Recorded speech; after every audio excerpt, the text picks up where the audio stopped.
Hello and great afternoon, everyone. Thank you so very much for joining us on today's edition of Choose to Forgive. My name is Anissa Short, and I am accompanied by Dr. Norma McLaughlin. And we have a phenomenal guest here that's going to talk with us a little bit about how forgiveness, or let's say unforgiveness, or the two, can affect or has a major effect on our mental health. Lady Norma or Dr. Norma, welcome. You want to greet everyone and tell us a little bit about the campaign we've got going and why our guest is so phenomenal. Hello, hello, hello. Welcome, everyone. Well, you know that forgiveness is one of those topics that's really dear and near to my heart. So, this whole month, the month of mental health, we are trying to tie forgiveness with mental health. And so, this we have our own Miss Shannon Wiggins, a little lady who's just dear to my heart because I can call on her at any time. She's always ready to respond. But we know that in today's times, and I'm sure she'll talk more about that, that mental health is an issue that's at one of the top of our health problems that we are experiencing today. But we want to attach it and look at it or attack it from the forgiveness point of view. Because I believe that, of course, through forgiveness, our mental health issues can be reduced. We can see some of the suicide rates and some of all the other anxiety type issues that I'm sure that Miss Wiggins is going to address. And we look forward to hearing about that. And that she will also give us some suggestions that will help us to reduce those levels of anxiety. Thank you, Dr. Norma. As she's already stated, Chosen Pen Publishing has chosen to focus on the Choose to Forgive campaign. It kicks off this month of May, which is Mental Health Awareness Month. We're going to go through June, July, August, and culminate with September, our forgiveness retreat. And today we have Mrs. Shannon Wiggins, who's a mental health therapist. Thank you so much again, Shannon, or Mrs. Wiggins, for joining us. Introduce yourself to our audience. Tell a little bit about what you do in the way of your practice, and then we'll just dive right into the questions. Okay, great. Thank you so much for having me. Yes, I am a licensed clinical social worker associate. I work in private practice, mental health as a psychotherapist, and I specialize in working with clients with anxiety and depression. Excellent, excellent. So let's just jump right in here. The topic is forgiveness or unforgiveness or the two. And we know that it has a major impact on us from various aspects. We know it can affect us physically, relationally, spiritually, but people don't always associate the forgiveness piece from a mental health standpoint. From in your medical or your personal or professional experience, how often or does that even come up? Do you find that to be an intricate factor in the therapeutic sessions with your clients? Every single client, honestly, at some point we have to touch on forgiveness, especially when I'm working with clients that are dealing with trauma. The forgiveness piece is such a huge factor in the healing process, and it's, like you said, often very much overlooked. Lady Norma, what would you want to ask Miss Wiggins? Well, my opinion, you've just already talked about that to some degree, Ms. Wiggins, but I would like to know, what is it that you as a therapist can do and what do you do when you're doing the forgiveness? What is the process? Do people understand that the forgiveness is such a prevalent part of the process of healing? No, usually not. And I think that that's because, especially when you're dealing with issues that were adverse experiences or traumatic experiences to you, that mentality to hold a grudge is actually part of our defense mechanism. We kind of think we're protecting ourselves by not letting go of that hurt and pain. But what it actually is doing is essentially poisoning us mentally and emotionally. So often there isn't a connection made that, okay, I need to forgive this person, this situation, or even sometimes myself for the things that have happened in the past. And then from there, I can move forward. Wow. Let me ask this question. I know in a previous conversation with a very astute therapist she referenced that a lot of the clients that she's seeing at present time are dealing with either anxiety or depression. And she explained to me that typically depression deals with them having to deal with things in the past or unresolved issues of the past. Anxiety has everything to do with how they look towards their future. When it comes to your clients that are dealing with depression, whether it be a mild case of depression or a severe case of depression, is it safe to say that forgiveness is always an underlying factor with that? I wanted to be I know you said in mental health in general, but I want to be very specific in asking it specifically with the diagnosis of depression. Yes, because when we start talking about historical factors that are triggering your symptoms, usually it's something that in some way, shape, or form, we need to find a way to forgive in order to move forward with. So, like I said, I specialize in anxiety and depression, and forgiveness is usually a very integral factor in the forefront of all the work that we have to do. How do you as a therapist advise them through that? It's a process. I know forgiveness is a process. It doesn't just, it's not like a light switch where it comes, you can make a conscious decision to forgive, but then there are steps that people need to take. Do you have any type of systematic regimen or routine that you advise your clients to go, or do you redirect them to someone else that can help them with that aspect of their situation? I personally always use Enright's forgiveness process, and it happens in 4 phases. So, the first phase of forgiveness with this process is really just uncovering your negative emotions about the event. And I think that that is actually what kind of trips people up, because we don't really want to admit that this event hurt us. We don't want to have to actually feel those feelings. And so I think that's often why we miss the forgiveness piece to begin with, because we don't want to acknowledge those emotions. The next step is just to decide to forgive. It really is just a choice. And that's actually its own phase. You just have to decide to forgive. The third step is actually to work toward understanding your offender. And that's where it gets a little bit tricky working with clients, because it's very difficult to try to find understanding for the person that hurt you.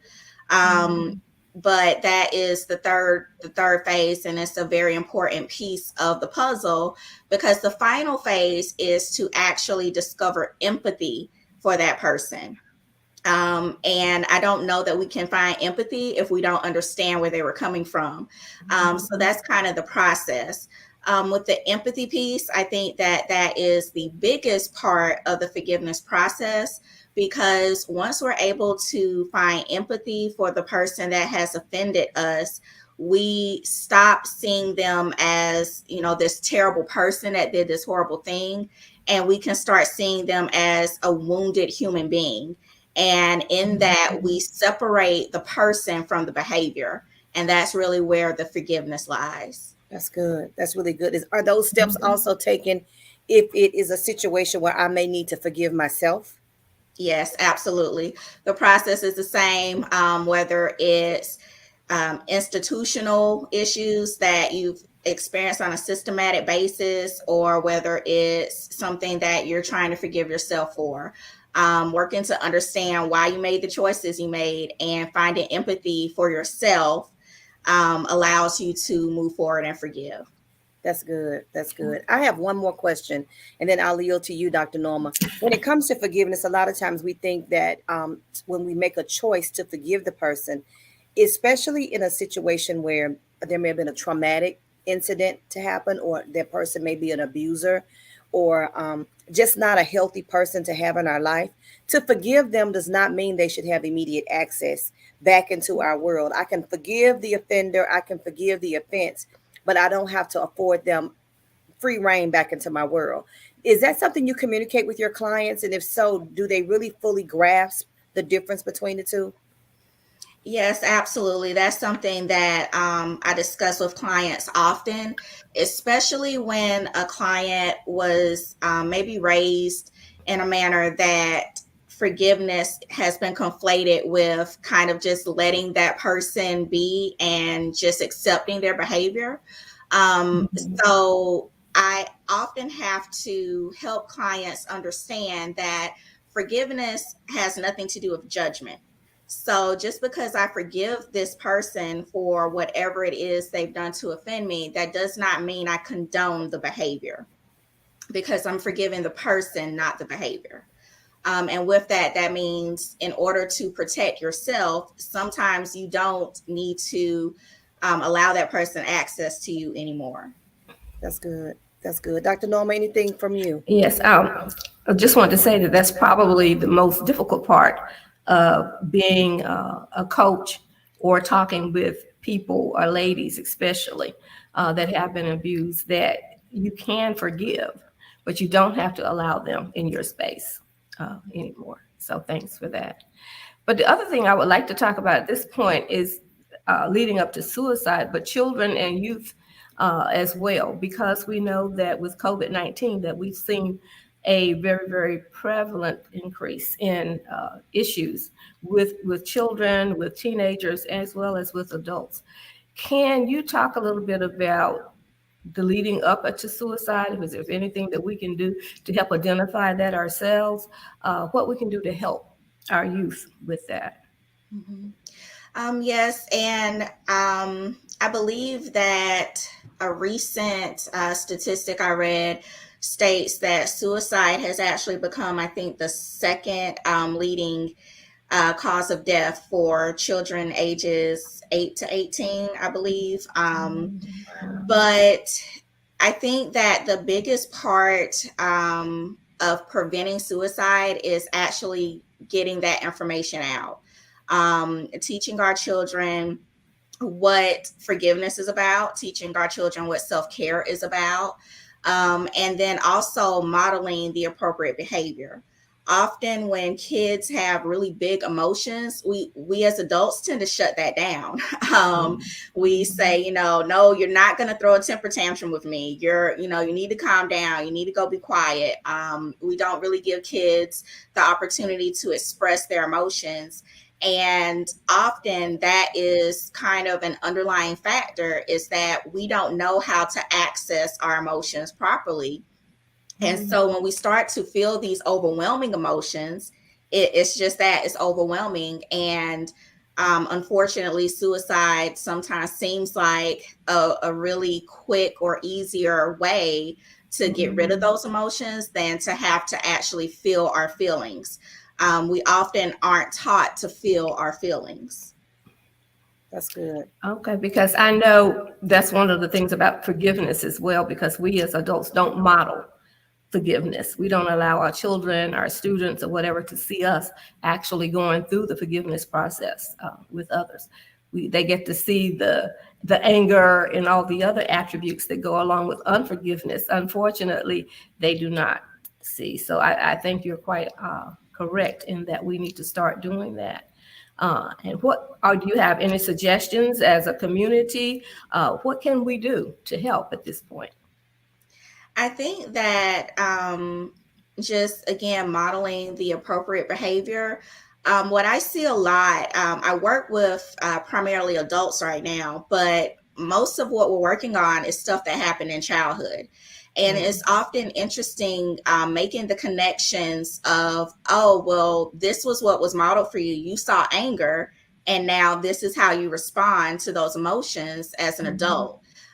So if we as a community can find ways to actually model the appropriate behavior, allowing our kids to experience their emotions and working with them to tap into those emotions. I know that we often overall see emotions or being emotional as a negative or a weakness. And I think that there was a point in time where that was how we survived, but we're not there anymore. We don't have to stay there. And being able to fully experience and acknowledge your emotions and acknowledge when someone has hurt you, and kind of modeling that as strength versus keeping things bottled up, is probably one of the best ways to kind of turn the tides in that Okay. sense. I agree. I agree. Okay. Well, Miss Wiggins, as we close out, well, first let me just say this. I appreciate you giving us the nuggets that you've given us because you've given us a lot to think about. I just want to share with you the one thing that I definitely got that in all that you've said is when you made reference to the 4-step process of forgiveness. I really believe that if more of us understood what that process looks like, maybe even followed that process or went through the process ourselves, especially those of us who are in positions of influence as adults. If we are parents with children, if we understand the process and we know what it takes to get through the process, then we can communicate that with our children. We can model. It's one thing to model it, but it's another thing for the children to understand. Truly, this is what happens. And I know sometimes in our communities, we as adults can be offended, and the children will see the emotion behind it, but they truly don't understand the gist of what's happening and how me as mom or me as dad have to, or grandparent or uncle or guardian have to, go through the necessary progressive steps to get past it and then explain to our children, yes, this is what's happened. You may not know the full scope of things, but this is what's happened. I've chosen to forgive them. That's what I do. I choose to forgive. But in saying that, I also have made a conscious decision to say that this won't happen again. I'm going to do everything in my power to prevent this from happening again because they no longer have access to us. So children then can understand that this was my friend. They offended me. They hurt my feelings. I have forgiven them. But because they're not healthy friends, I can also choose to keep them from being in my space again. So thank you for the steps, but thank you for also the advice on the necessity of modeling what that looks like. Lady Norma, I yield to you. Thank you, Anissa. And also thank you, Shannon. As I said, this is a topic that's near and dear to my heart. And hopefully we've been doing this for 3 months. We'll be in May, June, July, and August, and we'll end in September with a forgiveness retreat that we actually will be going through that whole process with a group of 7 people. I think we're already down to 4 now, so there may be 3 spaces left for those people who would like to join us on that particular retreat. But also, I would like to also mention that for those of us who have gone through forgiveness, we will have a celebration of forgiveness, a celebration of freedom for forgiveness, July 29th, here on the New Life campus. And it is promising to be an exceptionally wonderful evening. It will be a gala. And I'm very, very excited about that and the fact that we are celebrating forgiveness. We will be doing a documentary. Shannon will know about that, and you will hopefully, well, I know you'll be a part of that. So we will have people who have experienced the forgiveness piece themselves on there who are giving their testimonies, and that will be shown at the gala. And so we're really, really excited about that. Again, July 29th and September 8th through 12th is the forgiveness retreat. And we look forward to having all of you there. We also have several books coming out during this time, so look for those as well. Most of them are forgiveness, some of them are fiction, and some of them are nonfiction. So there's something for everyone during this particular campaign. So if you have any questions, please put them in the comments, and we will get them to the appropriate person to get the answers. Thank you, Anissa. Thank you. And thank you, everyone, for hanging out with us today. We thank you so much for your time, for carving out a little bit of your time to hang out with us, to talk a little bit about forgiveness from a medicinal perspective, particularly or specifically from a mental health perspective. Mrs. Shannon Wiggins, thank you again for your time and your expertise and what you brought to the table. Don't forget, July 29th is going to be the gala because forgiveness equals freedom, and we want to celebrate our freedom. Be sure to be on the lookout for that. And if you are interested in the retreat, as Lady Norma has already stated, be sure to contact us at Chosen Pen to reserve your spot. There are only a few spaces available. Hopefully by now they hadn't sold. We want to sell out. That's exactly what we want to sell out. So at the time in which you hear this message, if you're interested in more information, feel free to reach out to us. Thank you again so much for being with us. Tune in next week. We will join us next Monday for the talk show. More conversations about forgiveness from a mental health perspective. 6 p.m. Eastern every Monday in the month of May. Have a great day.